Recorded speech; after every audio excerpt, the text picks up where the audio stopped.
Boa noite, gente. Estamos aqui mais uma vez na live da Olist. Vamos lá, vamos ver se está chegando gente. Ah, já chegou ali, Maltês. Eu conheço esse cabra. André Aragão. Ó, André tá aí, ó. Beleza, gente. Então, essa noite vamos falar de um tema que é bastante controverso, porque se trata de uma patologia, que é uma patologia que tem um prognóstico excelente quando tratada precocemente, porém, os problemas que a gente tem com ela é exatamente fazer o diagnóstico por causa de preconceito, de algumas questões. E para falar desse tema, nada melhor do que trazer uma sumidade no assunto, Dr. Nilo Jorge Leão. Ele é coordenador do Núcleo de Urologia das Obras Sociais de Irmã Dulce e do Instituto Baiano de Cirurgia Robótica. Falou em robótica, eu adoro isso aí. Esse tema aí de tecnologia é comigo mesmo. Minha casa é toda automatizada, galera. Então, Nilo vai me dar assistência aqui. Deve ser especialista nisso aí. Mas bem, gente, meu nome é Cláudio Melo, eu sou psicólogo, sou coordenador do espaço terapêutico aqui da Olist. Quem acompanha as nossas lives, a gente está trazendo sempre temas atuais e tivemos há pouco tempo, falamos sobre o Outubro Rosa, a questão do câncer de mama, e vamos falar nessa semana, hoje especialmente, vamos falar sobre a questão do câncer de próstata, ok? Vamos começar, vou dar a palavra aqui ao nosso ilustre convidado, Nilo, para falar um pouco das questões aí do câncer de próstata, falar um pouco das estatísticas. Por que é tão difícil, Nilo, se fazer o diagnóstico? O diagnóstico é fácil, né? Mas por que é tão difícil as pessoas procurarem um atendimento? Boa noite a todos, boa noite, Cláudio, boa noite a todos os amigos que estão entrando aí para nos assistir. A gente está vivendo um mês muito importante para a saúde masculina, né? De maneira geral, as mulheres são culturalmente habituadas a frequentar o médico desde cedo, né? Principalmente quando se inicia a vida sexual, as meninas já são levadas para o ginecologista, já são orientadas a fazer exames preventivos e assim por diante. O homem não. O homem culturalmente é aquele que não deve chorar quando tem dor, é aquele que não deve manifestar seus problemas, é aquele que só procura o médico quando não tem jeito, porque ele é retado, ele aguenta mesmo, entendeu? Então há um problema cultural do homem cuidar melhor da sua saúde. O homem não tem esse hábito, né, de procurar se cuidar de maneira geral. É bem verdade, Cláudio, eu gosto de dizer isso, que isso tem mudado, né?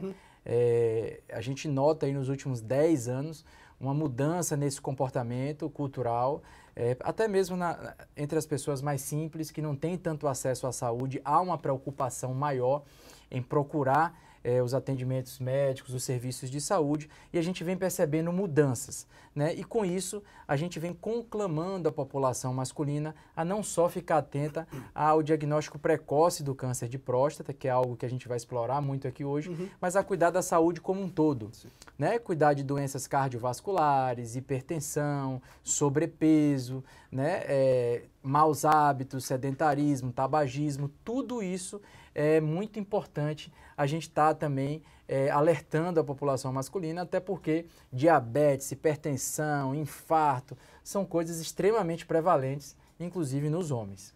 É interessante você falar isso, Nilo, porque você amplia, a gente está falando do câncer de próstata, mas o homem tem uma dificuldade de procurar o tratamento em qualquer área. Por causa disso exatamente que você fala. Essa questão que é uma formação cultural e da própria constituição masculina, né? O homem, ele tende a postergar a procura de um médico, a procura de um serviço de saúde, porque de alguma forma ele não quer encarar a fragilidade. É interessante que homens com problemas sexuais, por exemplo, eles chegam no consultório e aí você fala assim, aí, seu fulano, você está aqui hoje por quê? Ah, não, precisava vir aqui no médico, né? Nunca vou. Aí eu já sei que é alguma coisa sexual. Porque até a dificuldade para se manifestar, para falar, não, eu estou broxando, ou então eu estou gozando muito rápido, estou com alguma dificuldade. O homem tem dificuldade de se manifestar. Ele, quando está numa situação de fragilidade, de maneira geral, né, o homem tem essa dificuldade de se expressar, de buscar ajuda e assim por diante. É interessante a gente dizer que, inclusive, a maioria dos homens que procuram atendimento médico não procuram por demanda espontânea. Eles procuram porque são levados por parceiras ou parceiros, porque são levados por algum familiar, filho, mãe, enfim. Geralmente precisa de um empurrão, de um impulso para o homem procurar assistência à saúde. Uma das coisas que eu acho que é interessante é que, por exemplo, até na área da saúde mental nós observamos isso. A gente estava falando aqui anteriormente sobre essa questão do alcoolismo e o que nós vamos ver é que muitos pacientes que chegam para fazer tratamento de dependência química, álcool, são homens que são depressivos, não procuraram o tratamento e na maioria das vezes eles vão usar o álcool como uma forma de lidar com a angústia, com o sentimento depressivo. Então até na área da saúde mental também a gente observa isso. Quantas vezes a gente indicou, você está precisando de terapia, você está precisando de conversar com alguém e a pessoa fala, eu não, eu sou macho, não preciso de terapia, eu mesmo faço minha terapia, eu mesmo resolvo o meu problema.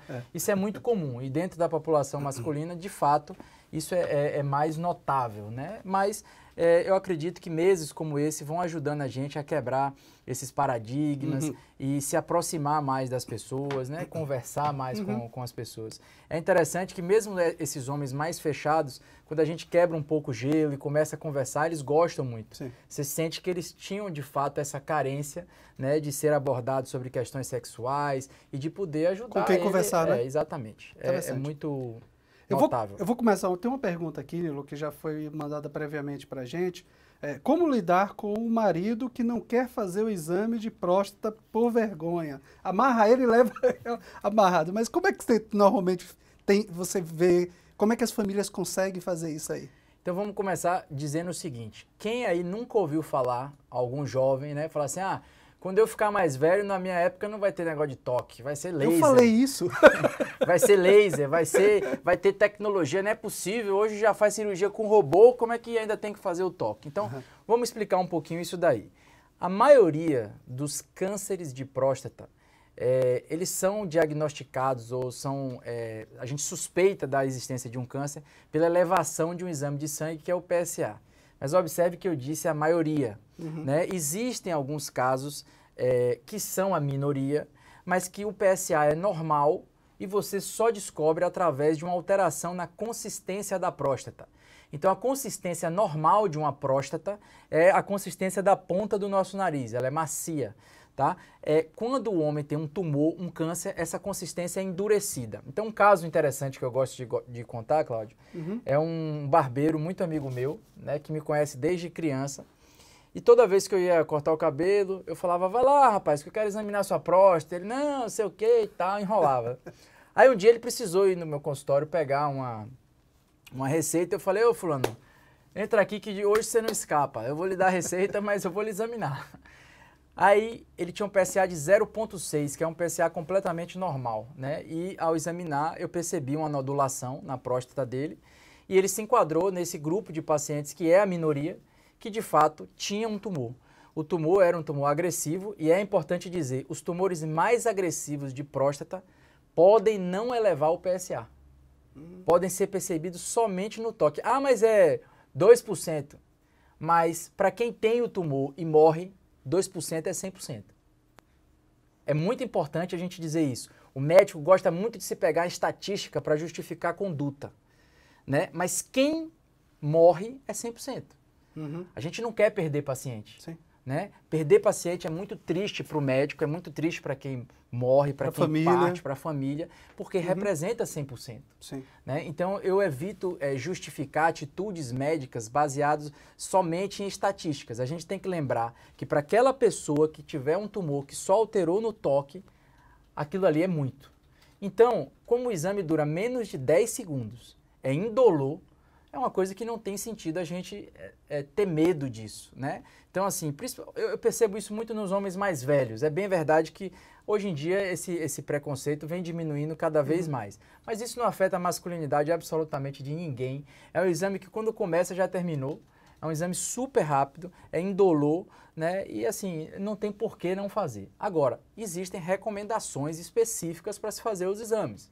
É a partir dos 50 anos de idade para toda a população e a partir dos 45 anos de idade para quem é negro ou tem história em parentes de primeiro grau, que é o caso aí quem tem irmão ou quem tem pai. Hereditariedade, né? Existe um fator hereditário muito importante, muito forte, né? Muito importante no câncer de próstata, né? Quem tem um pai ou um irmão quadruplica a chance de ter câncer de próstata em relação à população normal, então a gente tem que ficar atento a essa população específica. Ô Nilo, uma das coisas que eu gosto de chamar muita atenção é que há uma população que não tem o preconceito com a questão do exame de toque. Mas o preconceito é admitir uma doença e descobrir uma doença que, inclusive, vai mexer com sua virilidade. Então, tem gente, eu conheço casos de pacientes que eles só controlavam pela via do PSA. Contudo, ele nem ia fazer o exame do PSA porque ele tinha medo, na verdade, no fundo, inconscientemente, ele esquecia porque ele tinha medo de descobrir a doença. Aquela questão que a gente está falando inicialmente, né? Então, o preconceito não vem só com o exame de toque, vem também com a própria descoberta da doença, né? Que traz consequências na sexualidade do homem, podem ser devastadoras para o homem, né? Com certeza. Então, assim, por que próstata e sexualidade tem muito a ver? Né? A próstata, através dela, né, na base, na porção lateral da próstata, existem ramificações de nervos, falando assim de maneira simples, que têm interferência direta na função erétil. Né? Então, os tratamentos para o câncer de próstata, classicamente, podem afetar o desempenho sexual do homem. E aí agora vem uma coisa interessante, né, puxando muito para a área que eu faço, que é a cirurgia robótica. Até pouco tempo atrás, só se fazia cirurgia de câncer de próstata por via convencional, via aberta. Então era um corte maior, existia um risco maior de sangramento, a recuperação é mais lenta e a próstata é um órgão, que eu digo brincando, que é um órgão ordinário. Ela é escondida, né, na pelve, em regiões bem estreitas e difícil de acessar com a mão. Então, com isso, muitas vezes era difícil a visualização desse plexo nervoso responsável pela ereção. O robô, a cirurgia robótica, diferente do que muita gente acha, né? Não é um robô do Transformer que vai lá e faz a cirurgia. O robô nada mais é do que um dispositivo que a gente conecta ao paciente, que permite que o cirurgião enxergue com ampliação de imagem de 10 vezes e tridimensional. Isso ajuda a gente a enxergar melhor esse plexo nervoso e potencialmente melhorar os resultados de ereção. Então a gente tem visto, na verdade, que quando o paciente tem uma função sexual boa e a gente diagnostica o paciente numa fase inicial, com auxílio de tecnologias como a cirurgia robótica, a gente pode ter bons resultados de preservar a função erétil após a cirurgia ou até mesmo radioterapia, que também vem evoluindo. Agora, é importante dizer que a próstata é quem produz o sêmen. Né? Então, depois da cirurgia, mesmo aqueles que ficarem potentes, ao ter uma relação sexual, ao ter um orgasmo, a gente vai ter o que a gente chama de orgasmo seco. Não vai sair sêmen, não vai sair esperma, não vai sair nada disso, porque quem produzia isso era a próstata e a gente tem que remover a próstata por inteiro. Entendi. Eu tenho uma pergunta aqui de Carlos Nilo. Ele pergunta: o uso de anabolizantes pode causar câncer de próstata? Essa é uma pergunta bastante polêmica, né? Até porque, Cláudio, você sabe que nós vivemos aí uma era de ortomolecular, nutrólogo, onde se faz muita reposição hormonal e muita reposição hormonal em pessoas que não têm indicação formal de reposição hormonal, ou seja, reposição hormonal com fins estéticos. Aí há uma polêmica muito grande na medicina. Existem pessoas, teóricos, que defendem que justamente na fase que a testosterona cai é que surgem os cânceres de próstata. Então, usar testosterona poderia ser um fator para prevenir a ocorrência do câncer de próstata. Por outro lado, há muitos anos atrás, me fugiu o nome agora do médico, mas ganhou o prêmio Nobel de Medicina, ao descobrir que homens que tinham câncer de próstata metastático, ou seja, aqueles cânceres super avançados, quando você castrava esses homens, ou seja, quando você removia os testículos, que são os produtores de testosterona, essa doença parava de avançar e esses homens viviam mais. E até hoje, a base do tratamento dos homens que têm câncer avançado é a castração feita de maneira química, na maioria das vezes, mas até hoje é feito cirúrgica para alguns casos, tá? E isso aí gera um grande paradoxo na medicina. O que eu posso lhe dizer, isso aí os estudos são consensuais, é que quem tiver câncer de próstata e usar anabolizantes, o câncer avança de maneira avassaladora. É como jogar gasolina no fogo. O negócio avança rápido. Então, meu conselho, primeiro é não use anabolizante. Não tem necessidade de você usar anabolizante, a menos que você tenha uma doença, que seus testículos não produzam testosterona ou que por qualquer motivo que seja, sua testosterona seja muito baixa, você pode precisar fazer uma reposição hormonal. Isso é uma questão. Agora, homens que têm a testosterona super boa e querem tomar por fins estéticos, tenham cuidado, porque além dessa questão do câncer, existem várias outras consequências deletérias que podem acontecer. Inclusive disfunções sexuais, infertilidade, são questões que podem estar associadas ao uso abusivo de hormônio exógeno. Uma outra questão aqui, eu acho que essa aqui eu posso aí dar um pitaco aqui maior. Como o apoio psicológico pode ajudar no tratamento da doença? Sabemos até que os centros que tratam isso, oncológicos que tratam o câncer de próstata, tem um protocolo que tem acompanhamento psicológico anterior, durante e após o processo. Principalmente após o processo, porque o paciente vai enfrentar mudanças aí no corpo, tem alguns sintomas gerais no corpo e que às vezes isso mexe com o paciente, causa angústia, pode levar a processos depressivos. Então o tratamento psicológico ele é fundamental nesse processo aí. Antes, para lidar com o preparativo, para que o paciente comece a se adaptar a esse processo e depois no encaminhamento. E uma das coisas, Nilo, que eu tenho observado que é muito importante é o acompanhamento familiar, né? Porque muitas vezes a família, a esposa, ela também vem cercada de preconceitos, de medo. Às vezes as esposas evitam procurar homens sexualmente porque fica com pena, com paixão, porque se ela procurar ele pode falhar e aí ele vai fazer mal para ele. Então tem essas questõezinhas também, né? Questões muito importantes essas daí. Primeiro, quem trabalha com o câncer, ao dar o diagnóstico de um câncer de próstata, a gente tem um grande aliado.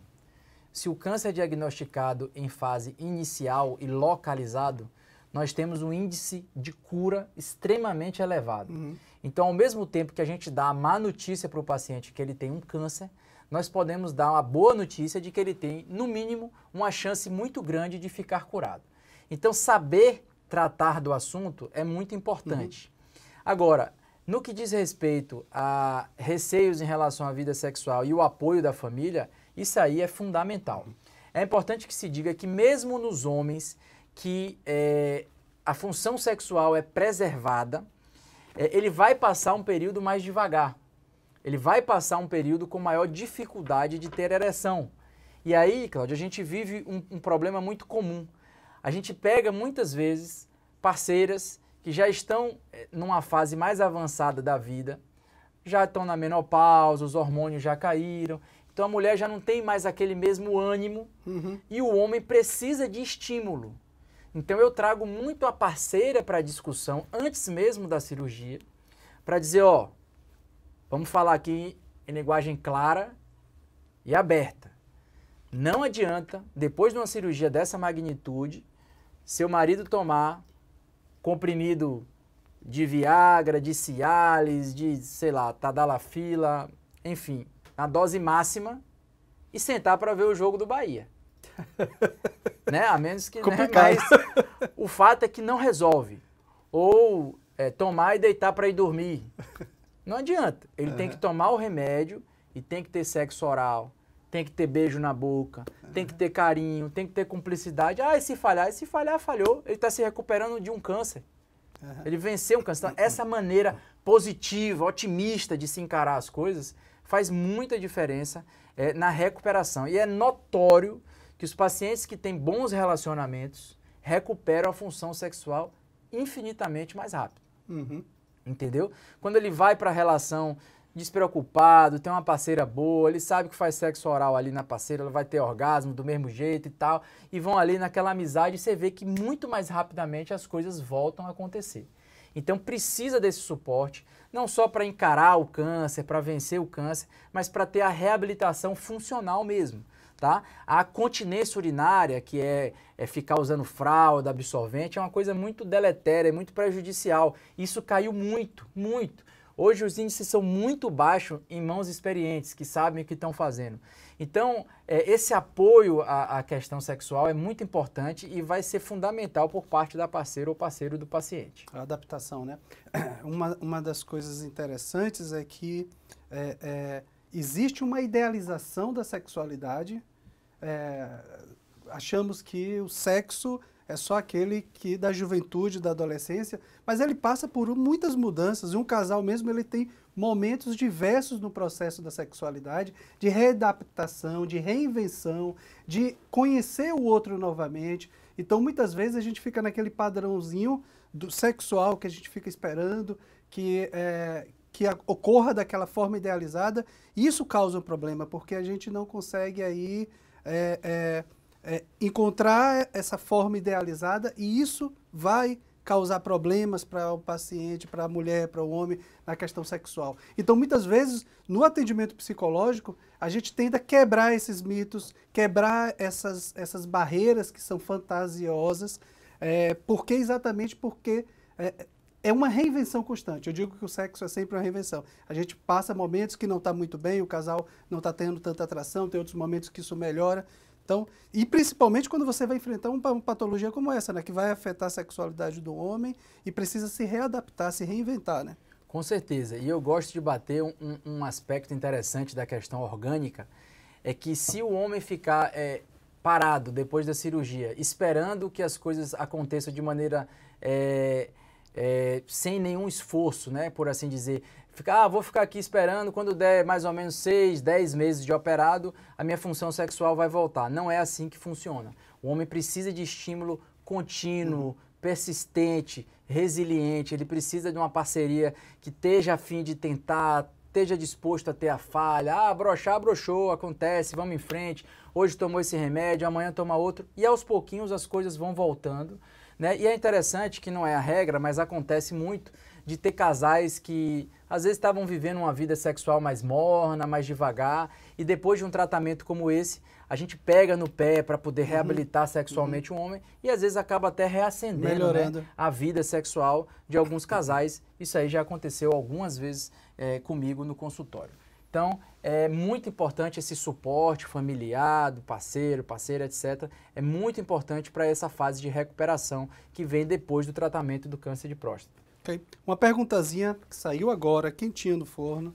A parceira tem influência no tratamento do câncer de próstata? A gente falou um pouco disso aqui, mas vale a pena a gente ressaltar, porque eu acho que esse é um tema bem delicado. Como ela pode ajudar o seu parceiro? Pergunta de Jaqueline.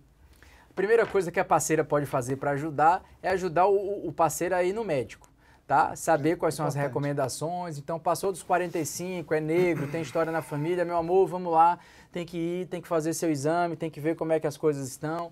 Tem 50 anos ou mais, para quem não é negro e para quem não tem história da família, estimular o homem a quebrar o preconceito e procurar o atendimento. Uma vez feito o diagnóstico do câncer de próstata, né, aí o que a parceira pode fazer de melhor é trazer segurança para o homem. É mostrar que aquele ditado na saúde e na doença não é só uma questão né, de juramento banal, é uma questão agora para se provar. Agora é na doença e vamos vencer a doença junto e vamos superá-la junto. Tá? Então, isso a gente fala muito do câncer de próstata, porque câncer de próstata mexe com sexualidade, mas para quem está tratando qualquer tipo de câncer, né, a mulher que trata o câncer de mama, tem mutilação na mama, faz quimioterapia, perde o cabelo, enfim, todo tipo de tratamento mais agressivo passa por um período mais difícil de reabilitação, onde você vê quem está com você mesmo e quem é de correr. E eu lhe digo mais, não é só na parceria de relação de casal, não. inclusive amigos, familiares. É na hora que você está mais frágil que você vê quem está ao seu lado. Então, não é raro a gente ver relacionamentos muitas vezes se fortalecerem em momentos de dificuldade. Então, é assim que se apoia, é ajudando a buscar o melhor tratamento, a entender melhor a doença, enfrentar e saber que a gente tem uma chance de cura superior a 90% quando a gente descobre a doença no início. Inclusive, pode evitar até a cirurgia, né? Exatamente. Em alguns casos, quando precoce, né? É interessante dizer o seguinte, o câncer de próstata, ele tem um universo muito heterogêneo. Você tem pacientes que podem nem sequer precisar de tratamento, que você pode fazer uma coisa chamada vigilância ativa. Você observa o caso de perto, fica vendo PSA, ressonância periodicamente e eventualmente você submete esse paciente a um tratamento. E já existem tratamentos modernos, como a cirurgia de câncer de próstata com robótica, radioterapias mais modernas que diminuíram a incidência de sequelas. Então os tratamentos não param de avançar. Uma perguntazinha aqui também que chegou pra gente. Existe a possibilidade de impotência sexual devido ao diagnóstico? Me parece que aqui tem algo a ver muito mais com a questão psicológica, Como é que né? foi? Repeti. Existe a possibilidade de impotência sexual devido ao diagnóstico? Ou se existe, muito. Eu tenho pacientes que depois da biópsia recebem o diagnóstico do câncer e não conseguem mais ter relação sexual. Eu falo assim, a gente só costuma operar de 4 a 8 semanas após a biópsia, né? Eu falo, seu fulano, vai passar um período aí mais devagar, então aproveita até lá, todo dia namorar. Aí a esposa fala, doutor, ele não quer mais saber disso, depois da biópsia só pensa nisso, tá arrasado e tal. A pessoa entra numa pior, a pessoa fica deprimida, fica mal. Por isso que é importante ter muito cuidado, e aí isso é para nós médicos, psicólogos, profissionais de saúde, ao dar o diagnóstico, né? Dar o diagnóstico não é uma coisa fácil.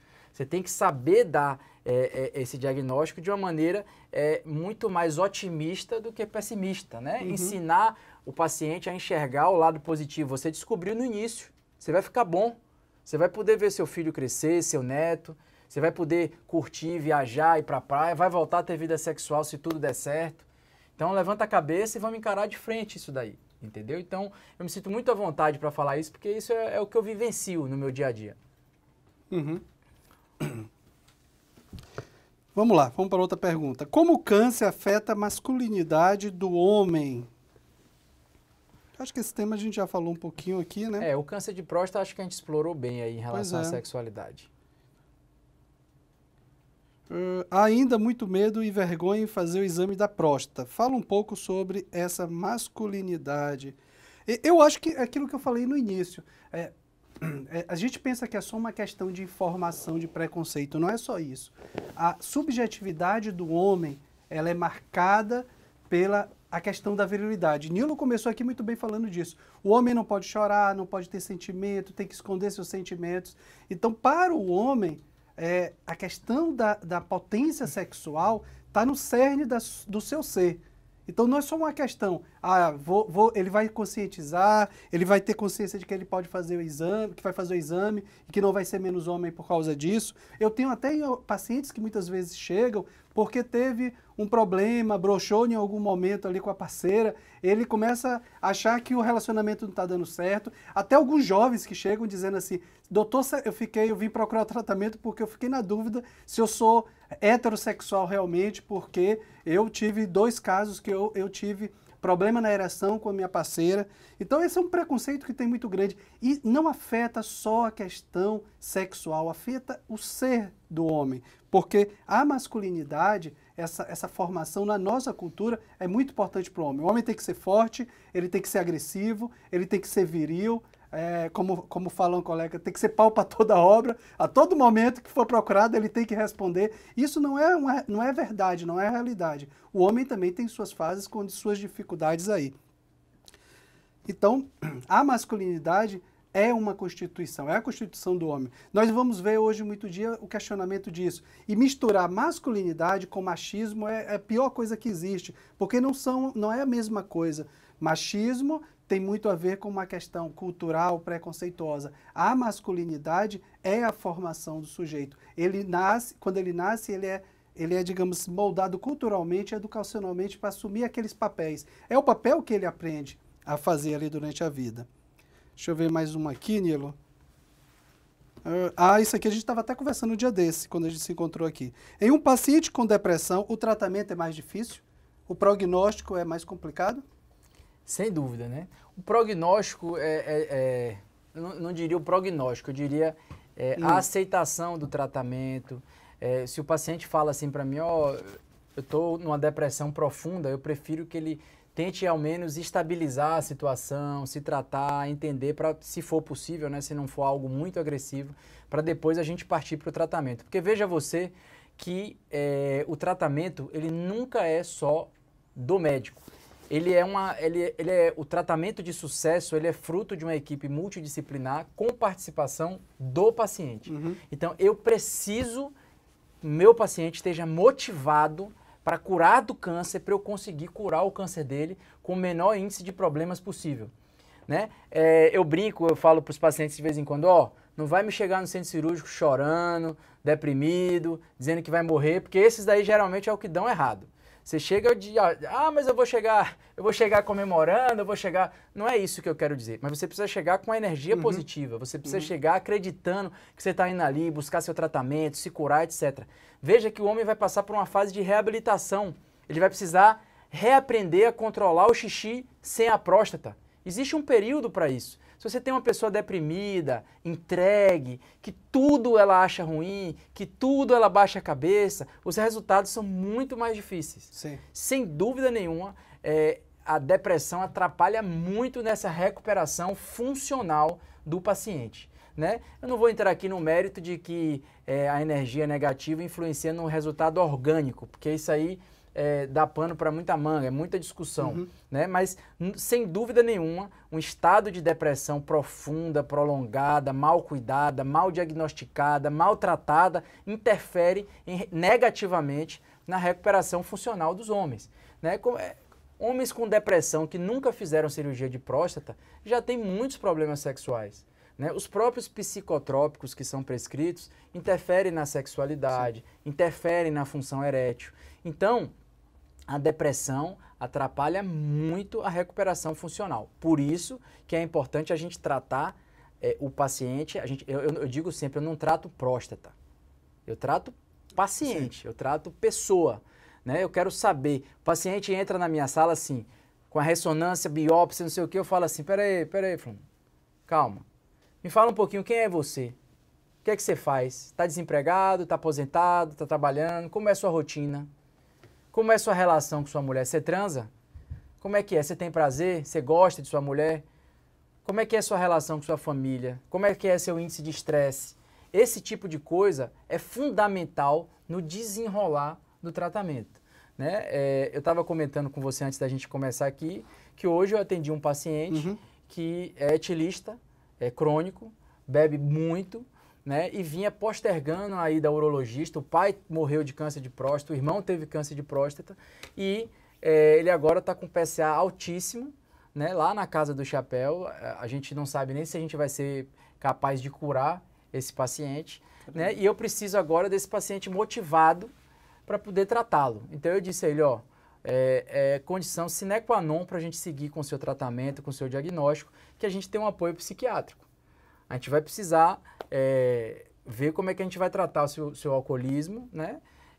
Seu etilismo, ver como é que se você pode frequentar um grupo de apoio, se você pode frequentar um profissional, porque você não vai poder ficar bom do câncer de próstata ignorando esse problema que, sem dúvida nenhuma, já está com ele há muito tempo. Então, a gente tem que ver o paciente como um todo, né, e lembrar de motivar o paciente a vencer outras questões para poder ele entrar na luta contra o câncer na sua melhor forma, né, no seu melhor performance. Tem uma pergunta aqui, e essa questão que a gente falou aqui da depressão anteriormente, eu vou emendar com essa outra pergunta aqui. Você trata pacientes com problemas sexuais? O acompanhamento psicológico melhora o desempenho ou apenas a medicação é capaz disso? Pergunta de Danilo. Na verdade, nós temos serviço especializado, temos profissionais, inclusive um programa de transtornos sexuais aqui na Olist. Às vezes nós atendemos pacientes que chegam, eu já atendi pacientes com questões aí do desempenho sexual.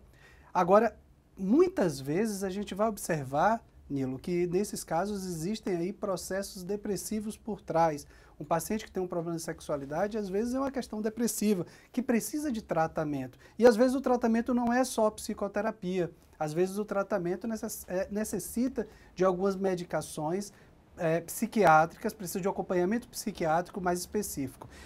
Eu trabalho muito, estudo muito a fibromialgia, e o tratamento da fibromialgia, apesar de ser tem uma questão orgânica por trás, o tratamento passa também com prescrição de medicamentos antidepressivos e diversas outras, psicoterapia, diversos outros tratamentos além das questões mesmo inflamatórias, das questões orgânicas.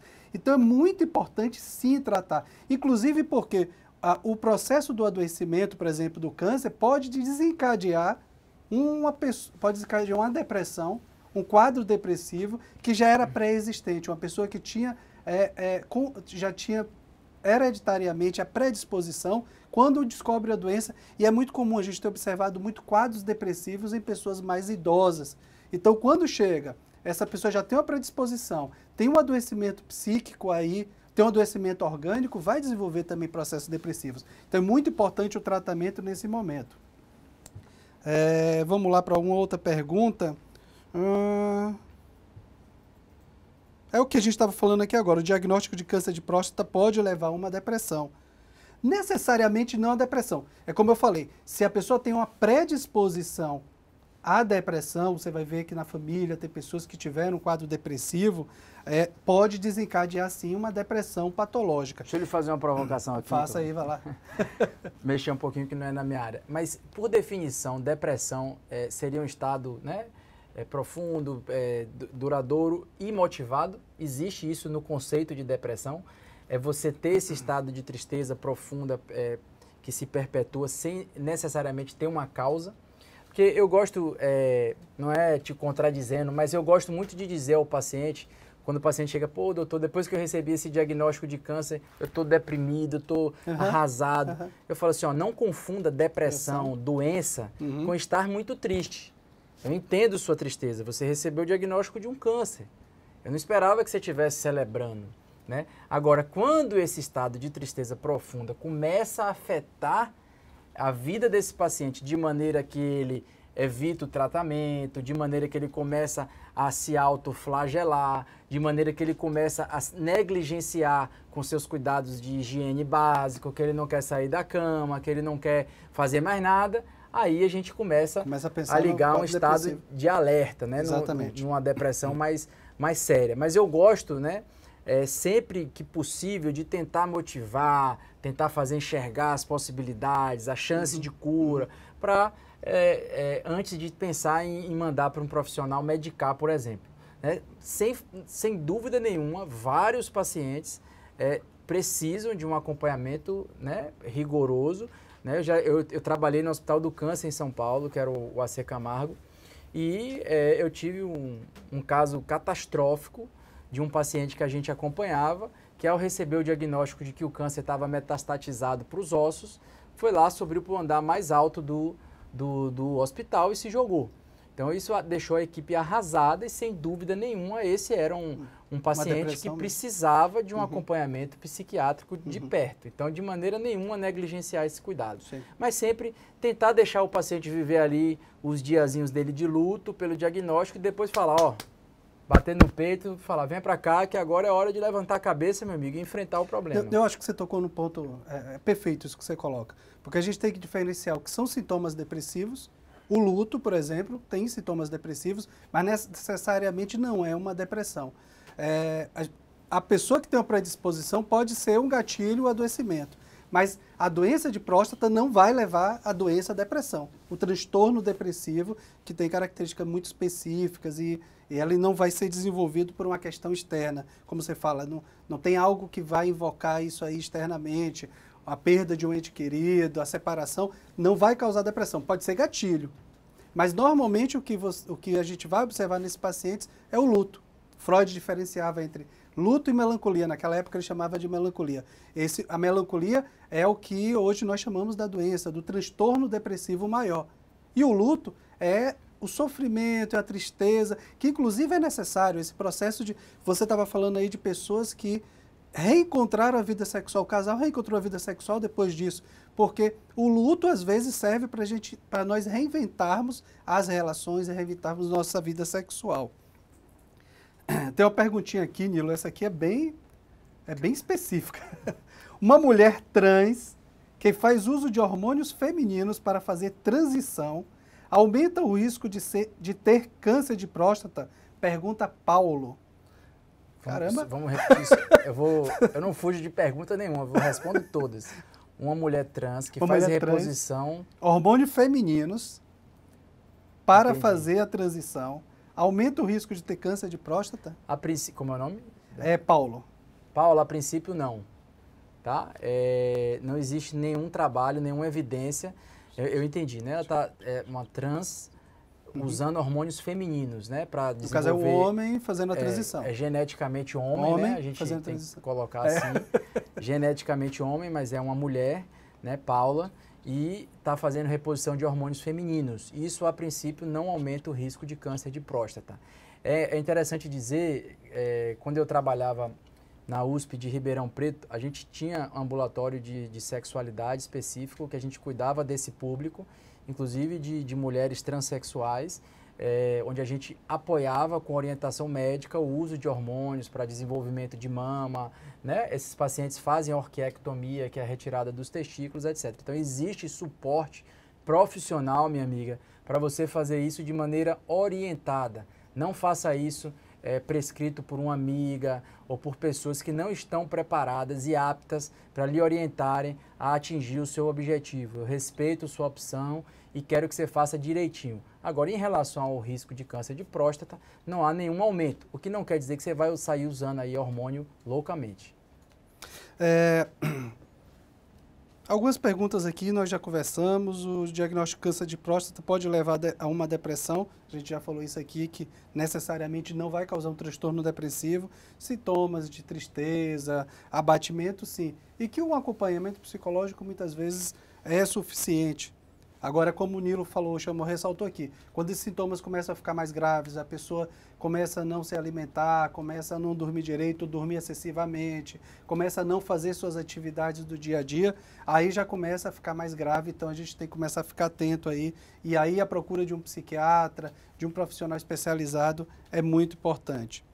Porque os homens ficam mais frágeis quando o assunto é o exame de próstata. Outro tema também que a gente falou, né?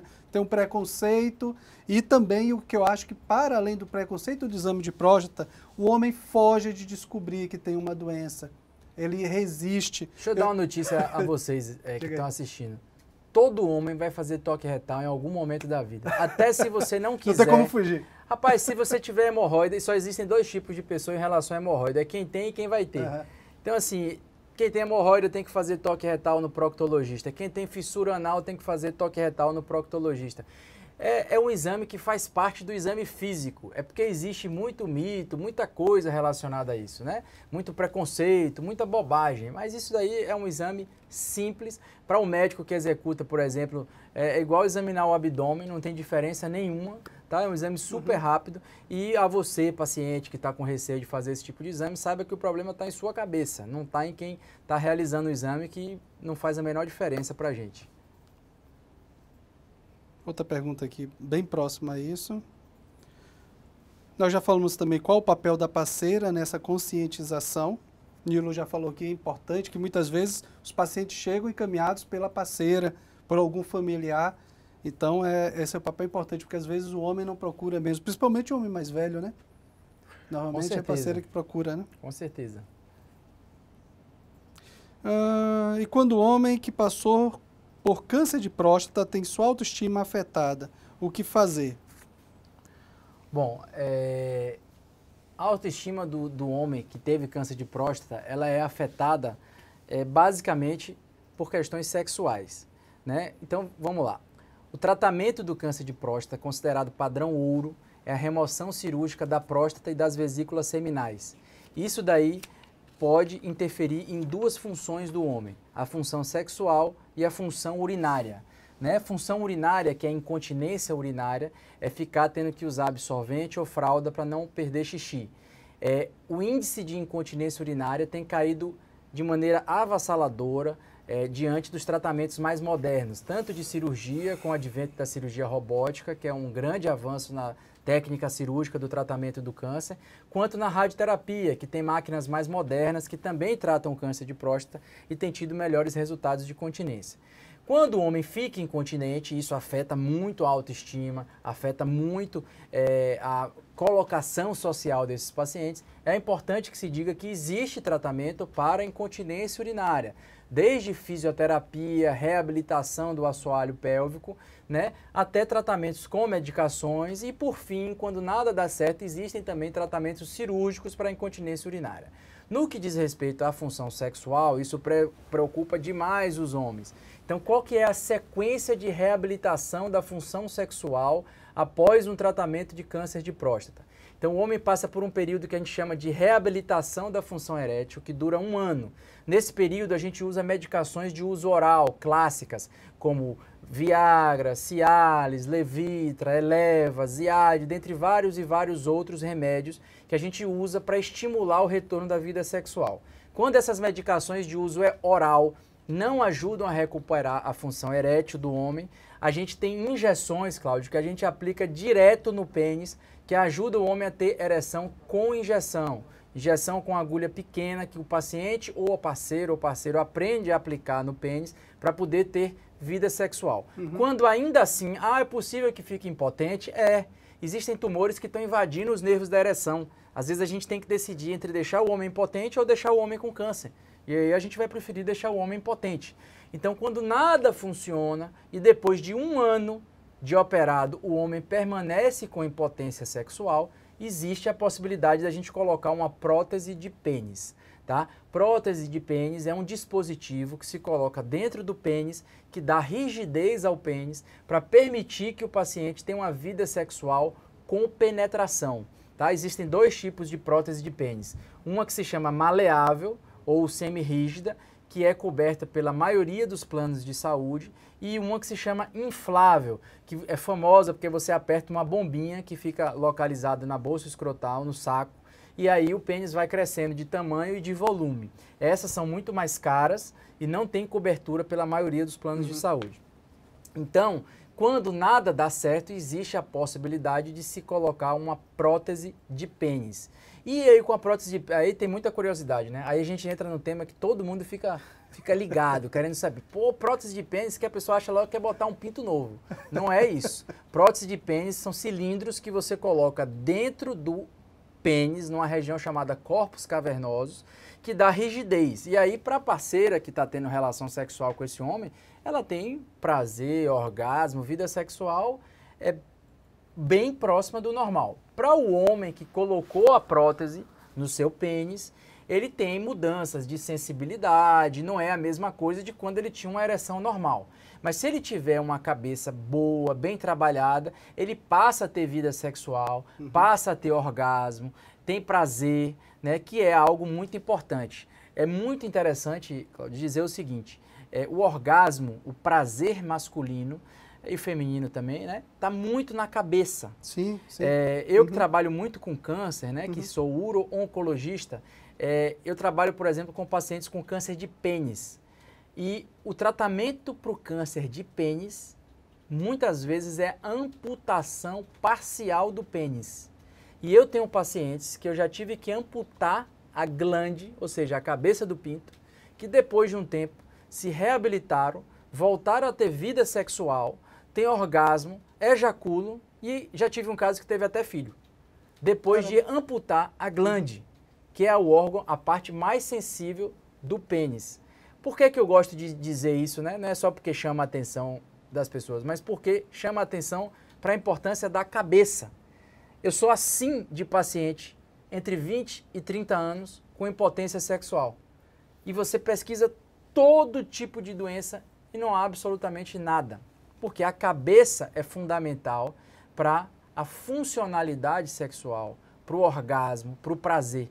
Então é muito importante, né? E nós, aí é uma chamada autocrítica, nós médicos, urologistas, temos que lembrar de conversar com o paciente sobre sexo, de conversar sobre a importância de estar bem, para poder esse paciente ter uma vida sexual boa e prazerosa.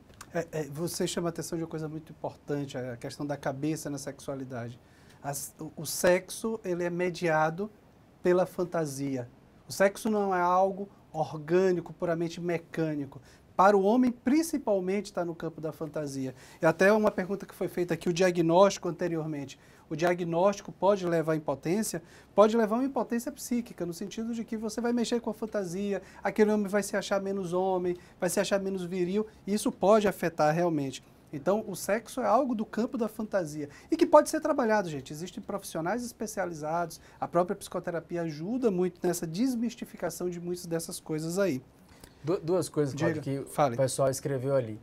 Primeiro, ela colocou que se fala muito de câncer de próstata e pouco de câncer de pênis. É verdade. Exatamente. E aí eu vou explicar só por quê. Primeiro, porque o câncer de próstata acomete 1 a cada 8 homens e é doença de país rico, país pobre, ele não faz distinção. Ele acomete países independente do seu grau de desenvolvimento. Por que se fala pouco do câncer de pênis? Porque câncer de pênis é doença de gente muito pobre. Infelizmente, essa é a realidade. Por isso que eu estou fazendo questão da gente falar. Porque câncer de pênis, acredite, Cláudio, acontece em quem tem má higiene do pênis. Em homens que não lavam adequadamente o pênis. Então, as campanhas relacionadas ao câncer de pênis, as campanhas relacionadas à prevenção do câncer de pênis dizem respeito a orientar os pacientes a fazerem uma higiene adequada do pênis. Então, são campanhas orientando o homem a passar o sabão no bilau e tal, tem uma propaganda que é com Zico, todas voltadas para a higiene, porque a má higiene é o principal fator de risco para câncer de pênis. E pasme, no Brasil, cerca de 1.000 amputações de pênis acontecem por ano por conta de câncer de pênis, tá? E a segunda coisa interessante, só falar bem rápido, porque foge agora do câncer, alguém perguntou sobre autoimagem e tamanho de pênis. É muito comum. O paciente lhe procura? Né, o paciente procurar por queixa de que acha o pinto pequeno, né? E aí vem primeiro uma crítica pesada à falta de fiscalização da internet. Existem milhões de propaganda hoje, de produtos, né, de mentiras de que fazem o pênis crescer. Então vamos esclarecer uma coisa aqui, não tem cirurgia para aumentar o pênis. Até existe uma situação chamada pênis embutido, onde o pênis é escondido na gordura do homem que é gordinho, né, e a gente faz o pênis aparecer mais. Mas isso não significa aumentar o pênis de ninguém. Tá? E como a psicóloga perguntou, como orientar esses pacientes? Orientar da seguinte maneira, dizendo que a vagina, né, da mulher, que é quem a maioria das vezes tem relação com o homem, é curta. Você não precisa de Kid Bengala para dar prazer para uma mulher. Você não precisa de um pinto de 25, 30 centímetros para dar prazer a uma mulher. A mulher tem a vagina curta. Se você souber fazer preliminar, se você souber fazer sexo oral, estimular o clitóris, se você tiver paixão, amor, cumplicidade, carinho, você vai conseguir dar orgasmo para sua mulher, certo? Isso daí é notável, que é uma busca muito recorrente ao urologista por conta dessa questão, e um bate-papo é suficiente para a gente resolver isso daí na maioria das vezes. É porque o homem vive o mito do tamanho, do poder. Então ele acha que o tamanho ele vai lhe dar mais virilidade, mais poder, né? Uma pergunta aqui para você, Nilo. É verdade que a masturbação, isso aqui eu já ouvi falar desde a minha adolescência, é verdade que a masturbação regular reduz a probabilidade de ter câncer de próstata? Pergunta Jaime. Rapaz, não tem nível de evidência científica suficiente que masturbação previna câncer de próstata. Agora não faz mal nenhum, viu? Recomendo a todos os meus pacientes que se masturbem, acho que é importante. Né? Até um autoconhecimento, né? Não, você sabe que ejaculação precoce, que é outro tema muito abordado no consultório, antes da gente passar medicações psicotrópicas e tal, eu oriento, velho, é o seguinte, comece a se masturbar, perceba quando você está perto de ter orgasmo, segure, que quando você tiver, né, primeiro quem treina bem, joga bem, né, não é assim? Então se você treina, quando você estiver lá na hora H, você sabe segurar, você sabe parar, você sabe mudar a posição, você sabe pensar em outra coisa, então você precisa estimular o homem a se masturbar para ele se conhecer mesmo, tá? Quem se masturba conhece melhor o seu corpo e conhece melhor os seus limites e, consequentemente, tem uma vida sexual melhor. Ok. Eu acho que a gente está chegando no nosso tempo aqui, pessoal. Acho que o tempo voou, porque o tema é muito interessante. Eu acho que Nilo trouxe algumas questões aqui que eu acho que é fundamental. Essa questão, Nilo, que você falou aí do câncer de pênis, eu estava lendo um dia desse e realmente é assustador esse processo. Eu só não sabia que estava relacionado com a classe baixa. E as questões mesmo que a gente trouxe, a gente vai poder explorar isso melhor. Dá uma olhada no nosso site, a gente tem outras informações aqui do campo da sexualidade. Acesse o Instagram de Nilo, fazendo a propaganda aqui, para tirar mais algumas dúvidas. E, se necessário, procura um profissional, gente. Não tem que ter medo. Hoje em dia, também, o preconceito em procurar psicólogo, psiquiatra, achava que se fosse para o psicólogo, psiquiatra era coisa de maluco. Se for urologista, é porque está impotente. Não tem nada disso. Você vai procurar um profissional exatamente para desmistificar essas coisas. Então, nosso tempo acabou. Eu só quero, antes de encerrar totalmente, agradecer a Nilo pela presença aqui, pelo esse bate-papo, esse bate-bola aqui legal. Nilo, muito obrigado. Obrigado a vocês, parabéns pela iniciativa. Continuem fazendo isso, levando conhecimento aí a todos. Obrigado aí a todos os elogios, eu estou lendo aqui. Obrigado a todos que participaram. Foi um prazer enorme, Cláudio. Valeu.